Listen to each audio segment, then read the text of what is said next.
अस्सलाम वालेकुम my dear students of sociology. I hope आप सब ठीक ठाक होंगे। आज हम अपने चैप्टर नंबर 6 का आगाज़ करेंगे जिसका नाम है अगस्त कॉम। यानी हम अगस्त कॉम की थेरीज़ के बारे में पढ़ेंगे। आप जानते हैं कि अगस्त कॉम को हम जदीद इमरानियात का बानी कहते हैं। क्यों कहते हैं? क्योंकि जब फ़्रांस में सनती इनकलाब आया तो उस वक्त मुआशरा बड़ा इंतशार का शिकार हुआ, मसाइल बढ़ गए, अदारों में बदनज़मी पैदा हुई और इसमें दीगर अदारों के साथ साथ ख़ानदान का अदारा भी मुतासिर हुआ। ख़ानदान में रहने वाले अफराद का सुकून बर्बाद हो गया। तो ऐसी सूरत हाल में अगस्त कॉम ने सोचा कि हमें एक ऐसे इल्म की ज़रूरत है जो कि माशरती ज़िंदगी के मसाइल का हल पेश करे, हालात को समझने में मदद दे। तो इसने इस इल्म को जो है इब्तिदा में माशरती तबीयात का नाम दिया और बाद में इसने लफ्ज़ सोशियोलॉजी इंट्रोड्यूस करवाया। यानी बाकायदा तौर पर जो आज हम सब्जेक्ट सोशियोलॉजी पढ़ रहे हैं इसकी बुनियाद अगस्त कॉम ने रखी। उससे पहले इब्न खल्दून को हम कदीम इमरानियात का बानी कहते हैं क्योंकि उन्होंने इमरानियात के बारे में जो पहले नज़रियात कायम किए थे जो कि मुआशरे के मुतल्लिक़ थे, तो उस बेस पर हम कदीम इमरानियात का बानी इब्न खल्दून को कहेंगे। लेकिन बाकायदा जो सोशियोलॉजी का सब्जेक्ट है उसकी बुनियाद अगस्त कॉम ने रखी। आज हम उनके बारे में पढ़ेंगे। अब सबसे पहला MCQs है जो मैंने आप लोगों के लिए तैयार किए हैं बड़ी मेहनत के साथ। पहला MCQs है अगस्त कॉम का सने पैदाइश क्या है। ये 1798 में पैदा हुए। अगस्त कॉम्टे का सने वफ़ात क्या है। 1857 में वफ़ात पाई इन्होंने। अगस्त कॉम किस मुल्क में पैदा हुए? फ़्रांस में पैदा हुए। अब कई यहाँ ऑप्शन हो सकते हैं, इसलिए आपने अच्छी तरह याद करना है कि किस मुल्क में पैदा हुए। जब कई ऑप्शन आते हैं आप लोगों के सामने तो आप कंफ्यूज हो जाते हैं, तो आपने कन्फ्यूजन का शिकार नहीं होना, अच्छी तरह याद करना है। अगस्त कॉम्टे का ताल्लुक़ किस मकतबा फ़िक्र से था? इनका ताल्लुक़ फ़ेली मकतबा फ़िक्र से था। कॉम्टे ने इब्तिदा में सोशियोलॉजी को किस नाम से पुकारा? इसने माशरती तबीयात का नाम दिया। बाद में जब से मालूम हुआ कि बेल्जियम का जो एक बाशिंदा है वो उसने भी एक माशरती तबीयात के नाम से सब्जेक्ट इंट्रोड्यूस करवाया है, डिसिप्लिन, तो इसने अपना ये बदल के नाम सोशियोलॉजी रख दिया। कॉम्टे ने साइंस की कितनी किस्में बताई हैं? उसने 2 बताई थीं। वो क्या थी स्टूडेंट्स? एक थी नज़रियाती साइंस, दूसरी थी इत्तलाकी साइंस। अब हम नेक्स्ट देखते हैं। ऐसी साइंस जिसमें साइंस के असूल बयान किए जाएं उसे क्या कहते हैं? इसे नज़रियाती साइंस कहते हैं। अगला तो आपका MCQs है साइंस की वो किस्म जिसमें नज़रियाती इल्म को अमली शक्ल में ढाला जाए क्या कहलाती है? इत्तलाकी साइंस।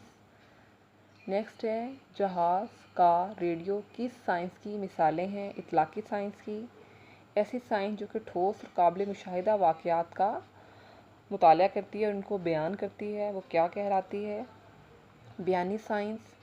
ऐसी साइंस क्या कहलाती है जो बयानी वाक़यात में पाए जाने वाले कवानीन का मुताला करे? तो इसको हम कहेंगे मुजर्रद साइंस। अगला MCQs है 3 मरहलों के कानून का नज़रिया किसने पेश किया? ठीक है, ये किसने पेश किया? अगस्त कॉम ने।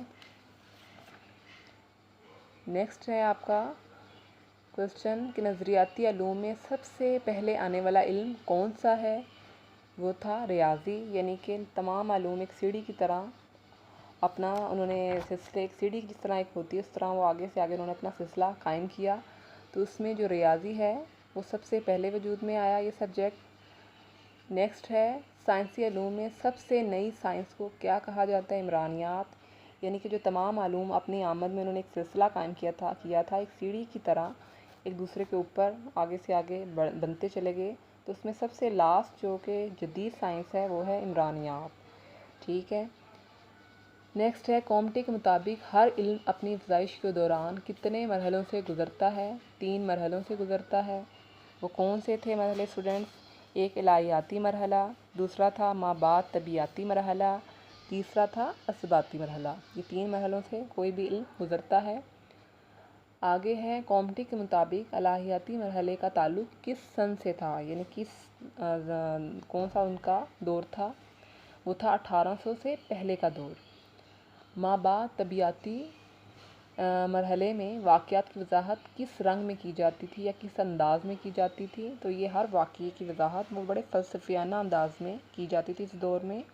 فلسفہ اس دور میں عروج پر تھا، ٹھیک ہے، اور واقعات کی وجوہات کو خیالات اور وہ تصورات سے معلوم کیا جاتا تھا۔ آگے نیکسٹ ہے ماں بعد طبیعتی میں نیکسٹ ہے کومٹے کے مطابق اثباتی مرحلے کا تعلق کس قسم کے علم سے تھا؟ یعنی کہ اس میں کس ٹائپ کی چیزیں تھیں؟ تو وہ سائنسی علم و تجربات کا دور تھا۔ اس میں وہ فلسفوں کا دور گزر چکا تھا، اب لوگ اس پر بیلیو نہیں کرتے تھے، تو وہ اب ہر چیز کو اور اس کو سمجھنے کے لیے، اس کے حقائق کو جاننے کے لیے تجربات اور مشاہدہ سے کام لیتے تھے۔ اس سلسلے میں تجربہ گاہیں قائم کی گئیں۔ آگے ہے ماں بعد طبیعتی مرحلے کا زمانہ کس سن کا تھا؟ یہ سن 1300 سے 1800 کا زمانہ تھا۔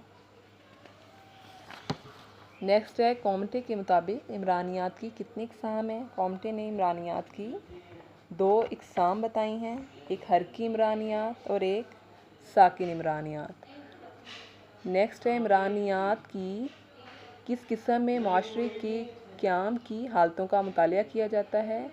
تو یہ ساکن عمرانیات اس کا جواب ہے۔ آگے ہے نیکسٹ معاشرے میں لگاتار تغیر کا مطالعہ عمرانیات کی کس قسم میں کیا جاتا ہے؟ یہ حرکی عمرانیات میں کیا جاتا ہے۔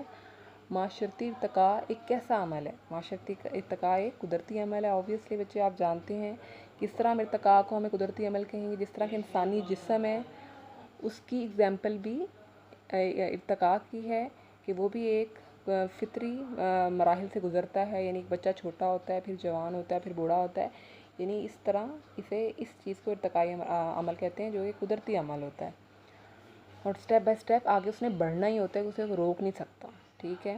آگے ہے کومٹے نے معاشرتی واقعات کے مطالعے کے لیے کس طریقہ کار کو اختیار کیا؟ اس نے مثبت طریقہ کار کو اختیار کیا۔ لاسٹ آپ کا MCQ ہے کومٹے کے مطابق ایسا طریقہ جس میں کسی گروہ یا معاشرے کے حالات کو مختلف اوقات میں مطالعہ کر کے فرق معلوم کیا جاتا ہے تو کیا کہلاتا ہے؟ اسے ہم تاریخی طریقہ کہیں گے۔ اوکے بچوں، اللہ حافظ، اچھی طرح یاد کیجیے گا سمجھ کے۔